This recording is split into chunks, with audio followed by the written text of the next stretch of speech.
ओम पूर्णमदः पूर्णमिदं पूर्णात् पूर्णमुदच्यते पूर्णस्य पूर्णमादाय पूर्णमेवावशिष्यते. So welcome to our Saturday morning session. I know this is now the New Year Eve and some people are busy or traveling, so there's no problem. We will continue on our journey. Last week we had what we call Gita Jayanti, which was celebrated all over the world. So let us, continue in that spirit. Today we will start chapter 17. Now, chapter 17 again is a very fascinating chapter, particularly for those who really want to practice the lessons of Bhagavad Gita. Now, this chapter is called Shraddha Traya Vibhaga Yoga. That is Shraddha Traya. Shraddha के तीन विभाग हैं. That is how it has been named. But this chapter, gives us some very practical clues that how we can improve our lives, how we can make our lives happier. So let's start with the question which Arjuna is asking in the first verse. We will take verse 1, 2, and 3. And then we will, do our analysis of all the three verses together. So this is a very fascinating analysis. So I thought we will spend rest of the time on analyzing this. So the first, let's read the question which Arjuna is asking. हे कृष्ण, जो मनुष्य शास्त्र विधि को त्याग कर श्रद्धा से युक्त हुए देवादियों का पूजन करते हैं, उनकी स्थिति फिर कौन सी है, सात्विकी, राजसी अथवा तामसी? Now this is the question. We will see. Let's analyze this question in the context of the last chapter, because this question has been posed on the explanation which was given by Lord Krishna in chapter 16.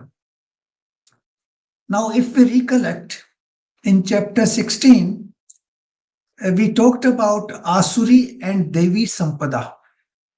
That is a noble path and a path which will actually demean us.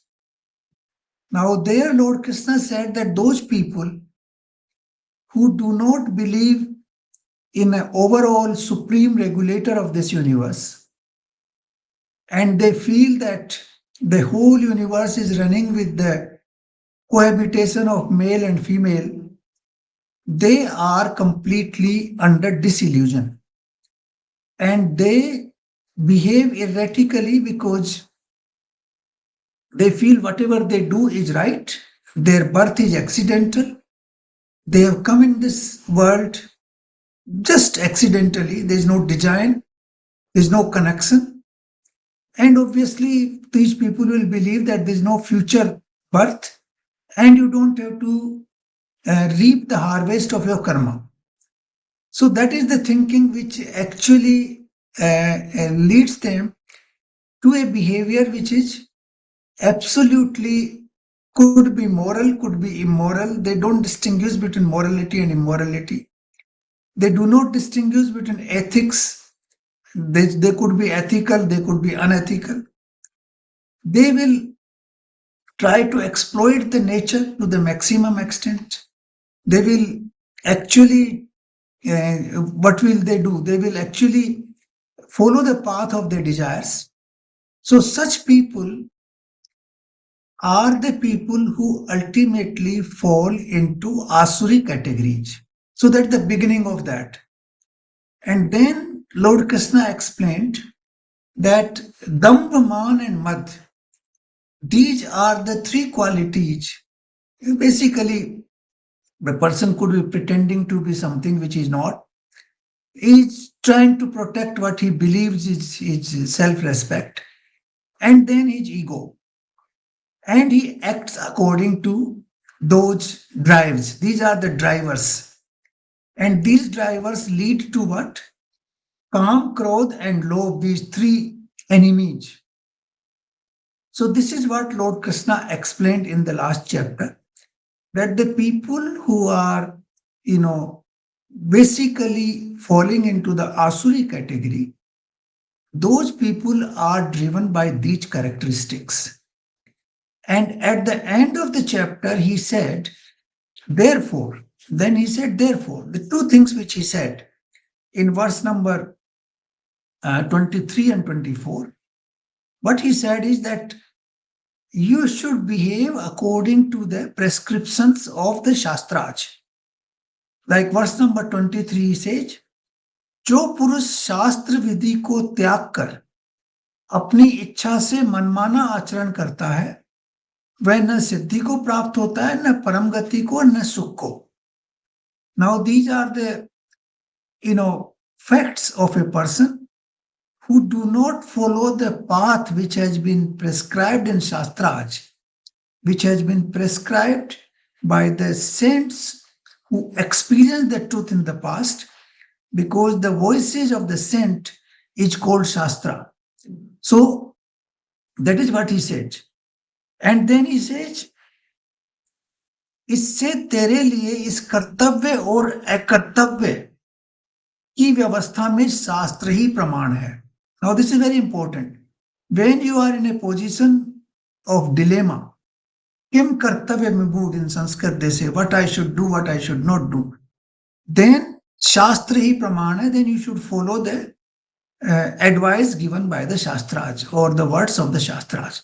So these are the two things he said here, that follow the Shastras, and if you do not follow, then you will neither get Siddhi, that is, you will not attain any specific qualities, nor Paramgati, nor will be united with the Supreme, nor Sukh, you will not be happy either.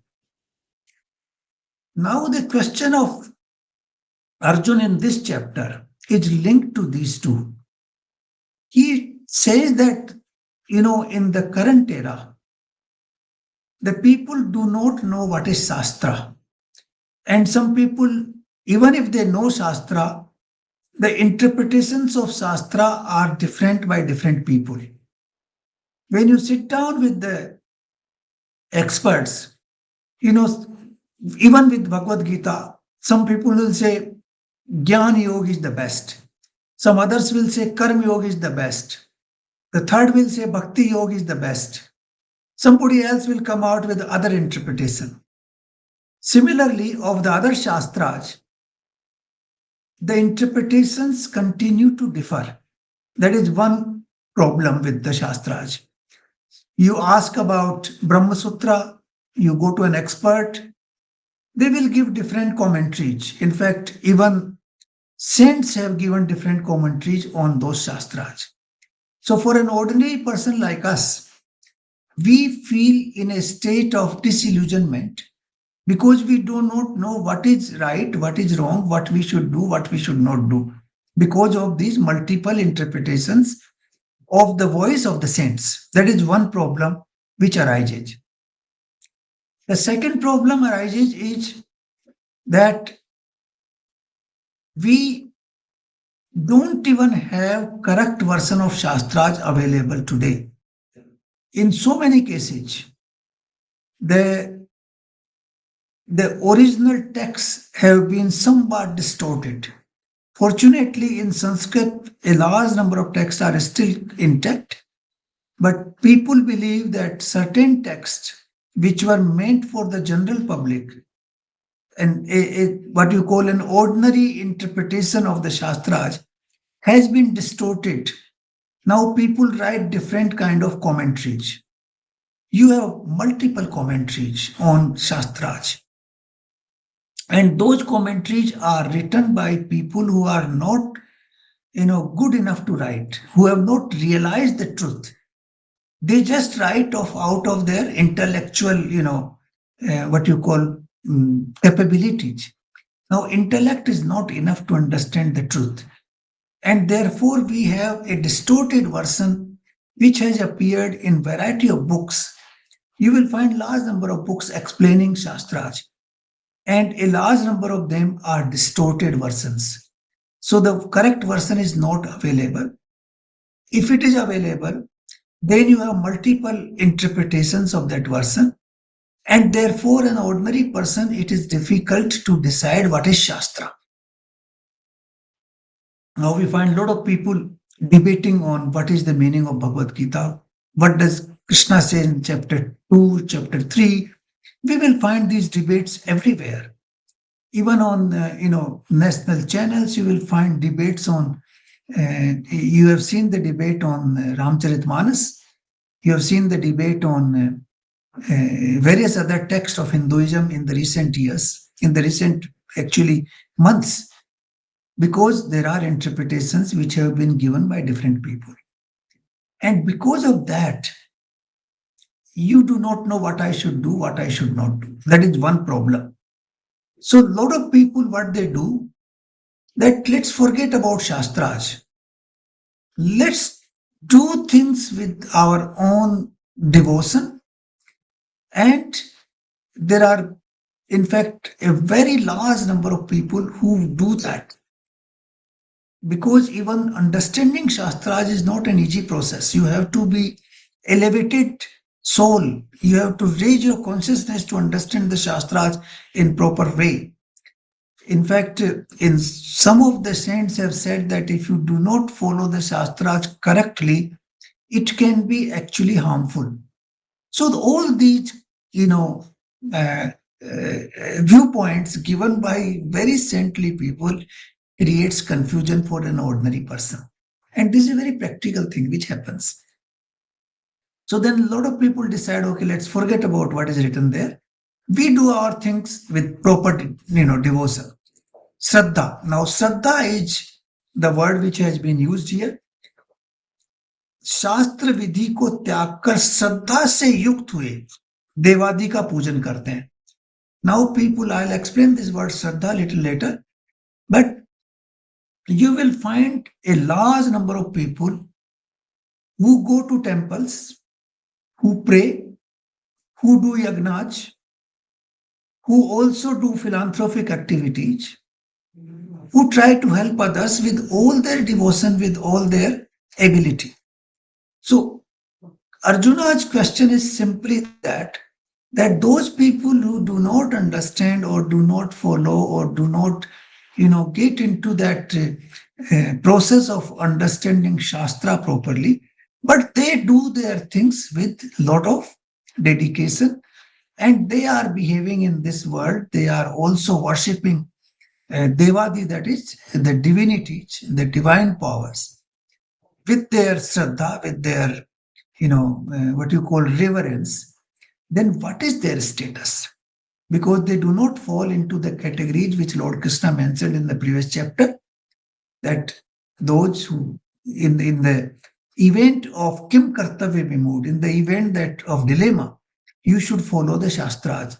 Now, if they don't follow Shastras and they do things with their reverence, with their dedication, and they worship the divinities, then what is their status? Now, that is what the question is all about. Are they falling into the category of Sat or Raj or Tam? Now, this is a very fascinating question, and this is practical because I find 90% of the people today fall into this category, who do not understand what Shastra is, or do not want to understand what Shastra is, or do not have that capability to understand what Shastra is. And therefore, they do things with reverence. They do puja, they do perform all the rituals, and they go to the temples, and they organize yajnas. They even indulge in philanthropic activities. So, what is their status? Now, this is very fascinating. Now, normally, Shraddha means that we are considering it as a very positive thing. That is what all of us understand by Shraddha. Shraddha means that it is a pure thing. You are doing things with your inner heart, with your dedication, with your full energy for something. It is like a reverence. You revere somebody, you respect somebody. and that is what you do. So this is what the question is all about. Now, the answer to this question is very fascinating. In fact, when I also understood it first time, I also found it little baffling, but it is true. That is how it is. And it will become true, it will look true to us when we read these verses subsequently. Now, verse number 2 and 3, let's read them together and then we will try to understand them. Verse number 2. Shri Krishna भगवान बोले, मनुष्यों की वह शास्त्रीय संस्कारों से रहित केवल स्वभाव से उत्पन्न श्रद्धा, शास्त्रीय संस्कारों से रहित केवल स्वभाव से उत्पन्न श्रद्धा, सात्विकी और राजसी तथा तामसी तीनों प्रकार की होती है, ये तू मुझसे सुन. That is why this chapter has been called Shraddha Traya Vibhaga. So Lord Krishna is saying that Satviki, Rajasi, Chaiv Tamsi, Cheti Tam Srum. Listen from me. Then verse number 3. हे भारत, सभी मनुष्यों की श्रद्धा उनके अंतःकरण के अनुरूप होती है. यह पुरुष श्रद्धामान है और श्रद्धामय है, इसलिए जो पुरुष जैसी श्रद्धा वाला है वह स्वयं भी वैसा ही है. Now in Sanskrit it reads like this: सात्वानुरूपा सर्वस्य श्रद्धा भवति भारत, श्रद्धामयो अयम पुरुषो यो यच्छित्वत् स एव च. So this is what it has been said here. Now we must understand it in a very detailed manner. Because normally our impression of Shraddha is that Shraddha is always something very positive. It cannot be rasi, it cannot be negative. So, first of all, let's understand the word Shraddha. Shraddha means you do things with reverence, you do things with your belief. You have experienced life, you have seen many things, and then you develop a kind of thinking inside you that this is what is good for me. And then you try to do that. Now that thought of goodness comes because of the experience you have outside. Now, for example, people believe that, money can do everything here. If you have enough money, you can have a good lifestyle, you can buy a house, you can buy a good car, you can live a comfortable life, you can also help others in time of need. And therefore, he develops Shraddha that I should be wealthy, I should be prosperous. That is one thinking. Some people believe that power is very important, particularly politicians. They feel that if I have power, I can easily get money. Money is not a problem. I can ask anybody to, finance me for anything. So they try to, develop a logic that let me acquire power. For acquiring power, they do all kinds of things. Maybe they, develop their contacts around and then they join a party, they develop contacts in the party, they get a ticket to, fight elections. Then somehow they get elected, then they lobby to become a minister or, some other senior person in the party. So they try to acquire power. They, feel that the power will actually make their life happier, good. So that is their Shraddha. Shraddha is a thought which has been developed by a person after experiencing the life, after due consideration inside your heart that this is what I should do. So each one of us has Shraddha. Some people will have Shraddha that I should, worship the Almighty for 2 hours every day. I should do all the Char Dham. I should visit all the major, religious places of my religion. So they travel around. That is also part of Shraddha. So they go to Kedarnath, they go to Badrinath, they go to Gangotri, and they go to other places, Jagannath Puri and all that. So that's also part of Shraddha. So Shraddha could be in a variety of ways. It's basically, you can call it in the modern way, a belief system which you have developed based on your experience of life and using your intellectual power. You analyze things and you use intellectual power and you develop a sort of concept that this is what I should do in life. Now, that belief system which you have developed actually becomes part of you. That's why Lord Krishna has used the word that ye manushya shraddha maya hai. Shraddha maya means all of us believe in a particular system, particular way of life, and we develop faith in that way of life.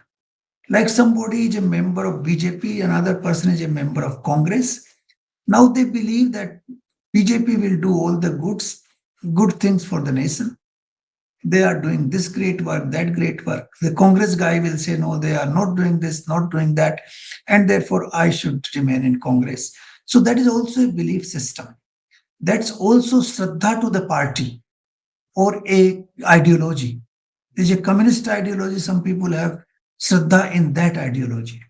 So this, you can't really call it ideology, but you can call it a belief system based on your experience of the life, and then you analyze that experience using your intellectual prowess, and based on that you have developed a philosophy how you should conduct yourself. So that is Shraddha. Now we should also understand at this stage Raj, Tam and Sat in slightly uh, you know different way. We have seen that in chapter 15 in detail, but we will still go into this little bit. Now, you see the Sankhya version of philosophy, Indian darshan. It came out with two things, that is Prakriti and Purush. That there are two independent powers, that is Prakriti and Purush. Purush is the consciousness, and Prakriti is the material. And they believe that this Prakriti has three qualities, three gunas. That is called Sat, Raj, and Tam. We saw that in chapter 13 of Bhagavad Gita also. Kshetra, Kshetragya. What is Kshetra and what is Kshetragya? So that philosophy of Sankhya actually enumerated these three principles which govern the nature, which govern the entire conduct of nature. Now, the nature is governed by these three forces. The energy is the same, but the direction of these forces is different. The thumb is a force of creating hurdles or creating a laziness or obstructions. That is the thumb force. For example, you throw a stone. Now, if there is no thumb force, that stone will keep continuing for infinite time and infinite space without any stoppage, because there's nothing to stop that stone. So it will just continue. But there is a force of thumb which stops it. The Gurutvakarsan or the is one of the manifestation of thumb. Gurutvakarsan is only one of the manifestations of thumb. There are many tamasic forces.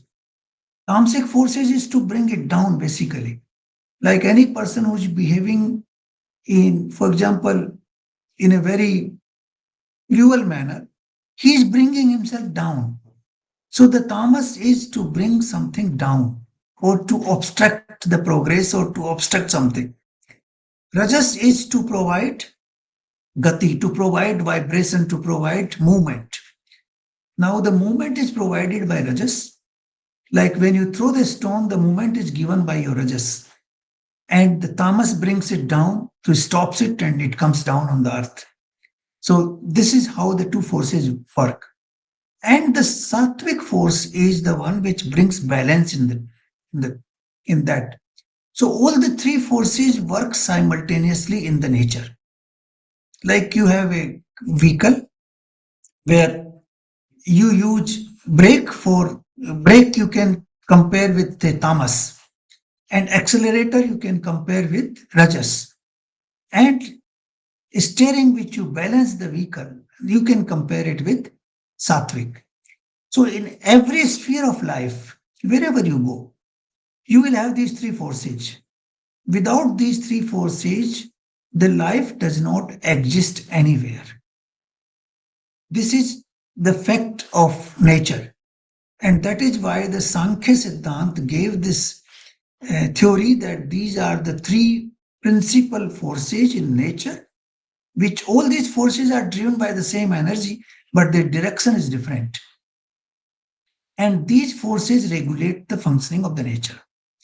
So, similarly, here, Lord Krishna is explaining this how these forces actually impact your action when you are not following the edicts or the principles enunciated in Shastras. So, this is what here Krishna is explaining. Let us now see these verses little bit.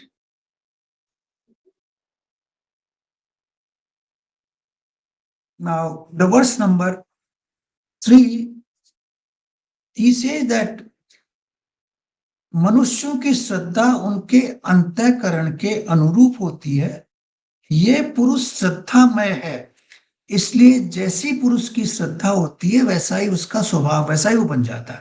Now this is a very profound statement.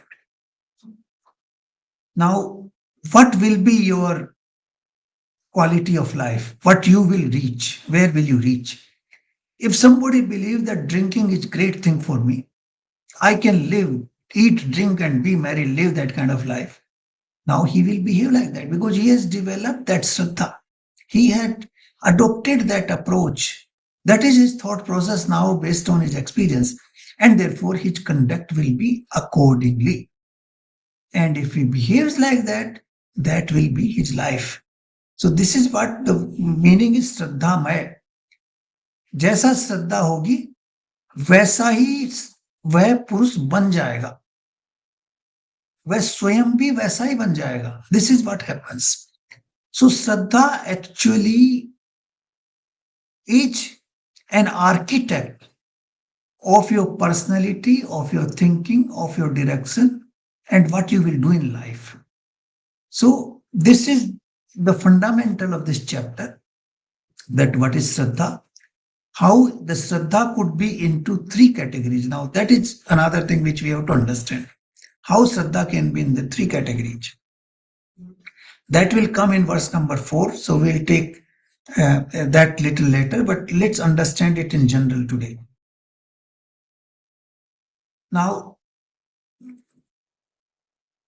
as we took the example that some people wants to do, for example, philanthropic activities. Now, there's nothing wrong. You are doing philanthropic activities with all your devotion, with all your energy. So, श्रद्धा के साथ आप philanthropic activity कर रहे हैं. Even that could be into three categories. This is what Lord Krishna is saying. It could be tamsi, it could be rajasic, and it could be sattvic. Now, how can that be? For example, if you are doing that to acquire fame, to acquire your status in the society, to gain something out of it, then it is Rajasic. Rajasic tendency is driven by an objective. It is an objective which you want to achieve. It's a race. In that race, you are moving forward. So, if you are undertaking philanthropic activities for the purpose of advancing your status in the society, then it is driven by Rajasic and therefore it is not Sattvic. That is one. Now, if the same activity you are doing because you are very wealthy and you don't know what to do with that wealth, you are a very lazy person, so you give a task to somebody else that let him use my wealth and do some, like you engage a trust or you engage somebody else, like we engage sometimes, Pandit to do puja on our behalf. We pay the pandit that, okay, I'll give you 10,000 rupees. Now you do this part on my behalf in the temple. Now that is basically tamasic activity, because you don't have energy to do it, or you don't want to do it. You are very lazy to do it, and therefore you are engaging somebody else to do it. And many people do it. They have these wealth, they create these trusts, and these trusts are used by somebody else to do some good work. But that is basically tamasic. It's not rasic even, because rasic means you should be involved in that activity. Here you have taken a back seat. You have actually withdrawn because you have no energy to do it, or you want to be absolutely, you know, what you call lazy. You are very lazy, and therefore you are indulging into this process. So this is tamasic. And then if you are doing it with a motive that I would like to actually help the people, I would like to do good of the others. If you do with that purpose, and that is very clear in your mind, it is not driven by your fame and your status, but it is driven by the welfare of others, then it is sattvic.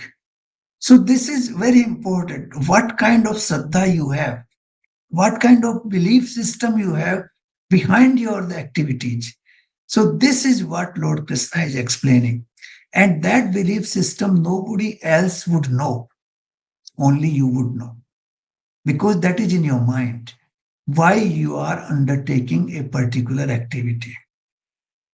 The person may be doing actually a philanthropic work with the clear motive of helping others, clear motive of altruism. Then he is doing something good, and that is sattvic. If he is doing to enhance his own status and prestige, then that is rajasic. That cannot be in the category of sattvic. And then if you are doing it because you have a lot of wealth, you don't know what to do with it.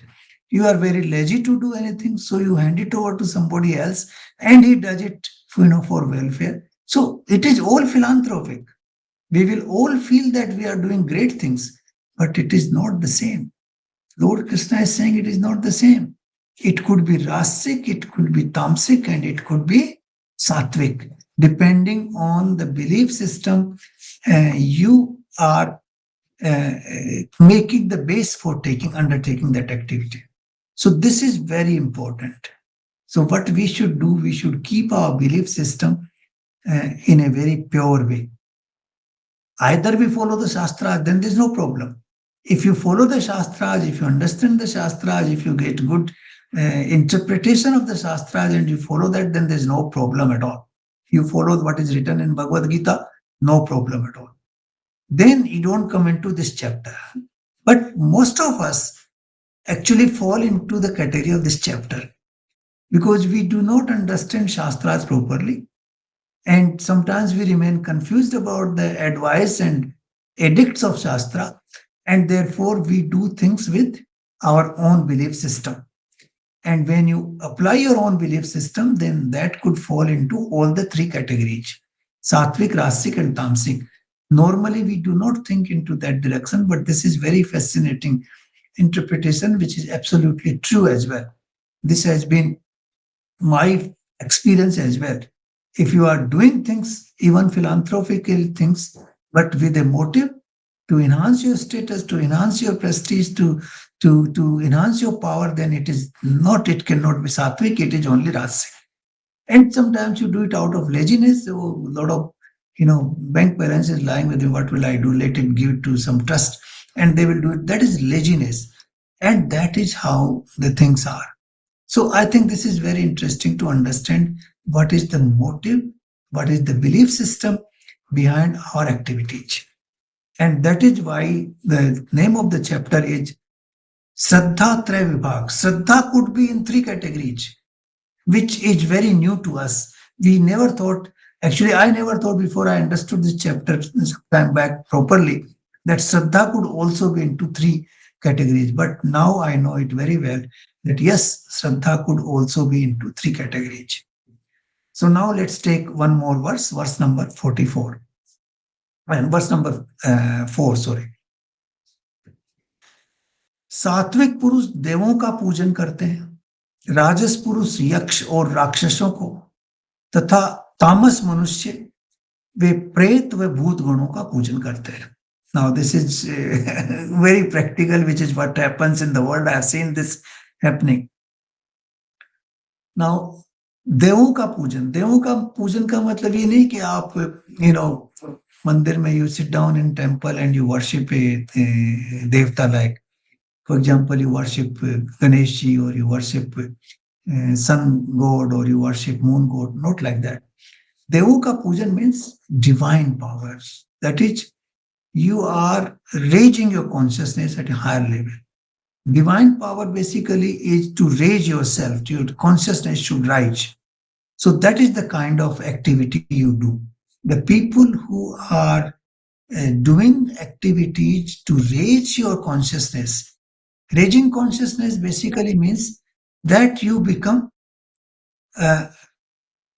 your thinking becomes larger. Then your difference between you and me reduces. You consider others part of you. You consider the whole universe is connected with you. That kind of thinking comes. The thinking expands. It is not remaining confined to yourself, but yourself becomes a larger, that like we have that famous Sanskrit verse, ayam nij paroveti ganna laghu chetsam उदार चरिता नाम तू वासुदेव कुटुंबकम. उदार चरित्र वालों के लिए तो पूरा वासुदेव, पूरी पृथ्वी एक कुटुंब के समान है. It's like one single family. So that feeling, the feeling which expands, feeling which transcends between the difference feeling that transcends the difference between you and me, and everything becomes me, then that feeling is called sattvic. That is what the sattvic people do.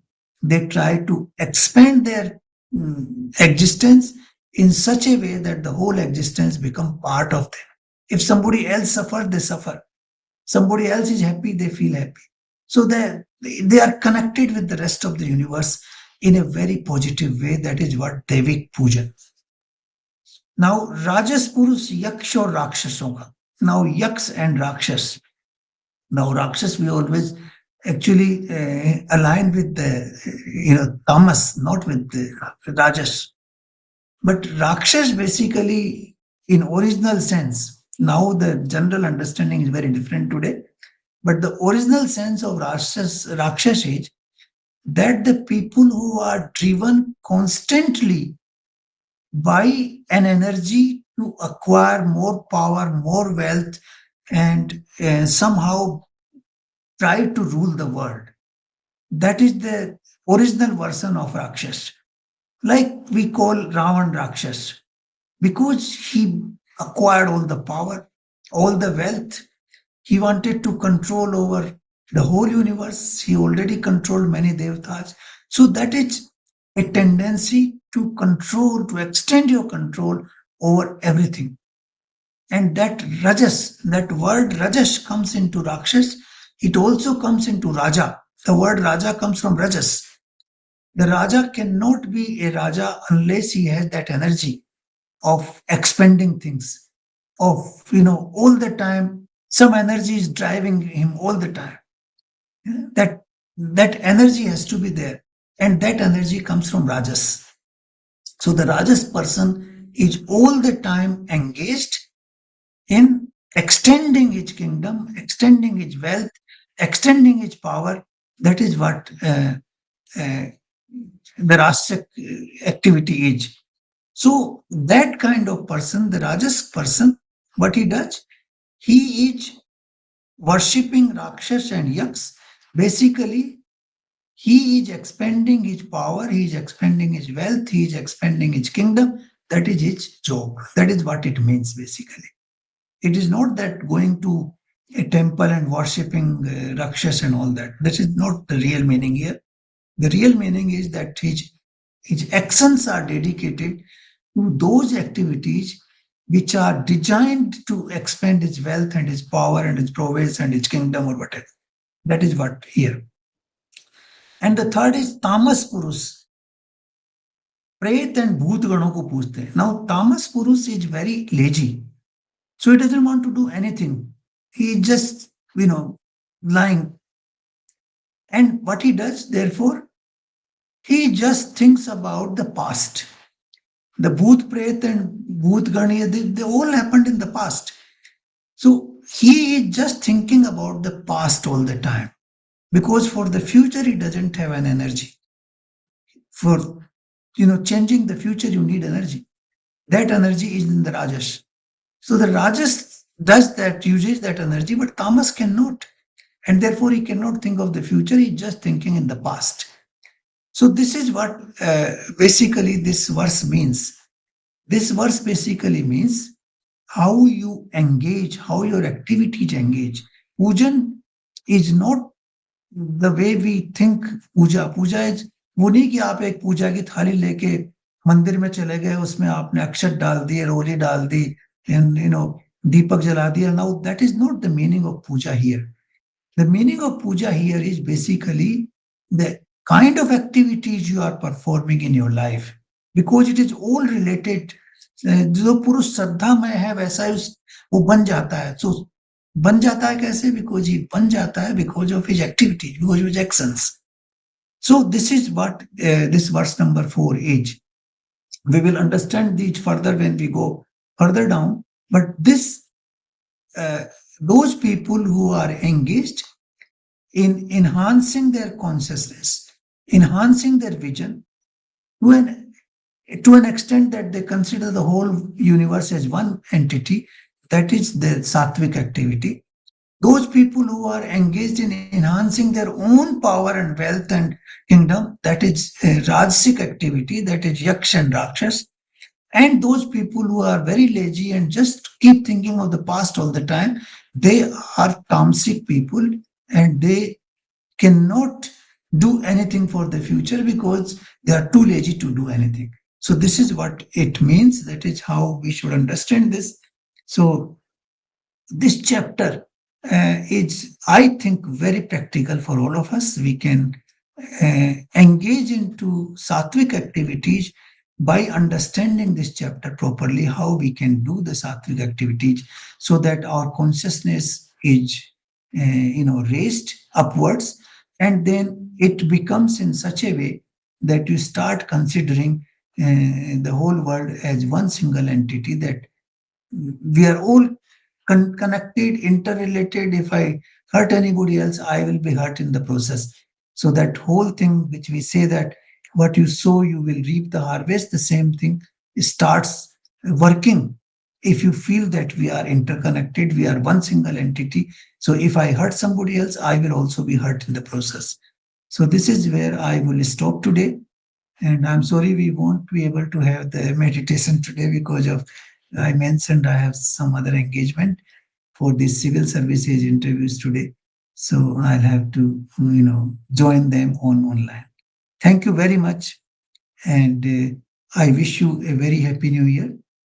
I'm sure the new year will bring a lot of wisdom to all of us and a lot of happiness.